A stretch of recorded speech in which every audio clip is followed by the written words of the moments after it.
Welcome back to Just Misbehaving. If you've ever looked at the weather forecast and thought, it'll be fine, this video is for you. But before we get to the chaos, let's hit the road.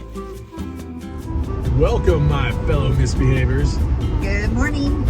It's been a cluster F this morning. It really has. Anything that could go wrong this morning kind of did, but we're not going to let it ruin our trip. We are heading north to Washington, to Wishroom, Washington, and we are going to be staying at... If we're saying that right. Yeah, we hope we are. We're going to stay at Jacob Williams Winery. There's a place called the Bluff, and it's just right above the Columbia Gorge, so it should be really beautiful and perfect weather. Yes. It's Father's Day weekend, and it's also our anniversary weekend, so we're 30 looking forward years. to celebrating both. So I hope you're having a great weekend and doing something fun, getting out there, and we have one passenger today. This is Walter. Walter. Cheers, everyone. Cheers. See you soon. Get back, baby. This is how Walter likes to ride. His head's as large as ours. We're also getting a coffee, and he just had a treat, so. Stay right there. Stay. We started by crossing the Columbia River, leaving Oregon behind and entering Washington State. Off to the right is the area once known as Celilo Falls, one of the most significant fishing and trading sites for Native American tribes before it was submerged following construction of the Dalles Dam. As we continued across the bridge, we made our way toward Columbia Hills Historical State Park. Before exploring, let's get our bearings. This area includes Horse Thief Lake and Columbia Hills Historical State Park, located along the Columbia River Gorge in south central Washington. The landscape here is dramatic, shaped by ancient lava flows and the massive Ice Age floods that carved the gorge. Driving around Horse Thief Lake, it's easy to appreciate just how unique this landscape is. The rolling hills, basalt cliffs, and sweeping river views make this one of the most scenic areas of the Pacific Northwest. Soon we arrived at Columbia Hills Historical State Park. This park is home to some of the oldest Native American rock art in the Northwest.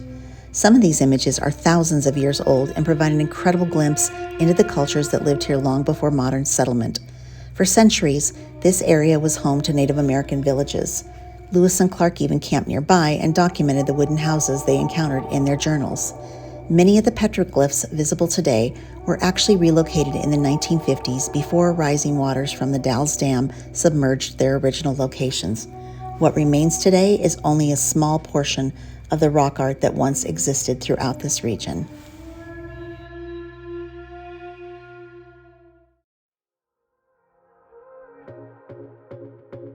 After spending some time exploring, we found the perfect way to cool down on a very, very warm day. We parked ourselves in the shade, popped open the galley hatch on Misbehavin', and enjoyed a picnic lunch we had packed for the road. Eventually, it was time to head to our campsite at Jacob Williams Winery. The winery offers 4 gravel RV sites perched high on a bluff overlooking the Columbia River. The views are absolutely spectacular. You can even see Mount Hood standing proudly in the distance. After a quick setup, we decided to reward ourselves with a wine tasting.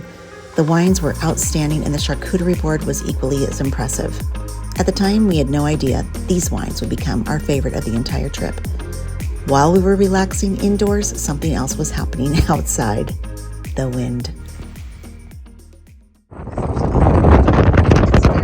By the time we stepped back outside, my hair had officially surrendered to the Columbia Gorge. What had been a gentle breeze earlier in the day was steadily becoming something much more serious. If you camped in this region before, you already know the Columbia Gorge is famous for its wind, and it was beginning to remind us why. Walter wasn't quite sure what to think either. From the comfort and safety of the cabin, he spent a lot of time watching the conditions outside. Curious? Absolutely. Concerned? Maybe just a little. The same wind that was causing us problems was creating paradise for others. The Columbia Gorge is world famous for wind sports, and it was incredible watching windsurfers and foilboard riders flying across the water. For them, this was the perfect day. For us, well, the jury was still out. Since there was still plenty of daylight left, we continued east to visit one of the area's most unique landmarks, Mary Hill Stonehenge. This full-scale concrete replica overlooks the Columbia River Gorge and was built by visionary road builder and philanthropist Sam Hill. Dedicated in 1918, it became the nation's first World War I memorial and remains one of the most fascinating roadside attractions in the Pacific Northwest. Back at camp, another feature of Bluff camping became apparent: the train tracks below. Throughout the day and night, long freight trains wound through the gorge. Watching the tank cars snake around the river bends was actually pretty impressive. At times, they looked like giant metal centipedes making their way through the landscape. Now, if train noise is a concern, Jacob Williams Winery thoughtfully provides earplugs for guests. We certainly appreciated the gesture, but honestly, we never needed them. The trains became part of the experience rather than a distraction. Unfortunately, the wind wasn't nearly as accommodating.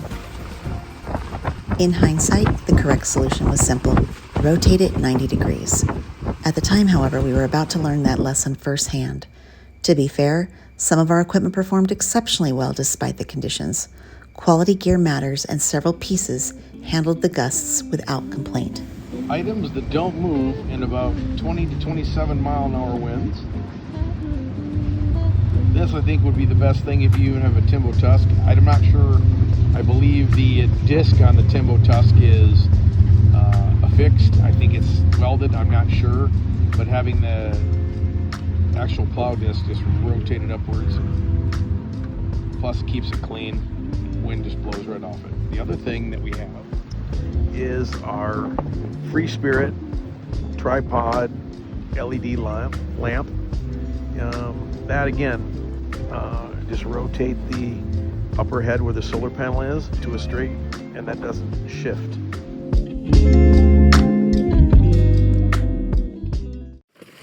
The Julka, on the other hand, was having a very different experience. At one point, it looked less like a shower tent and more like a kite, trying desperately to launch itself into the Columbia River. Watching it flatten against the side of the trailer was equal parts frustrating and hilarious. Then we saw footage of an outhouse blowing away in the wind.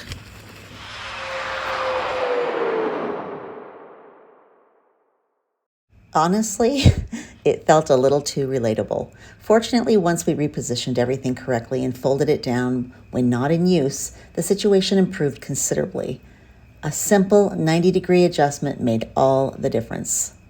The next day, we headed to the Maryhill Winery Goldendale Tasting Room and Bistro.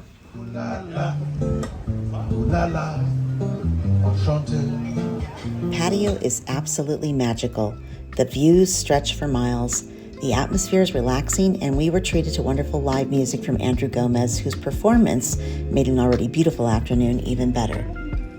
The food was outstanding and some of the best blue cheese dip I've ever had, but the wind was something we still had to contend with. Cheese fondue, and one of them Scott's and Brent's favorites, so we gotta indulge. Bon appetit. Okay, let us know how it is. Holy cow.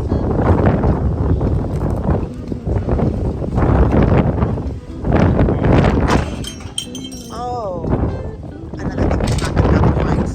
We returned to Jacob Williams Winery to enjoy the scenery one last time and thank the staff for their hospitality. Despite the wind, the trains, and our own setup mistakes, we had an incredible weekend. The winery couldn't control the weather, and the trains, well, they're just simply part of life along the gorge. In the end, we left with great memories, a few laughs, some hard-earned camping lessons, and a new appreciation for checking wind forecasts before setting up a camp on a bluff.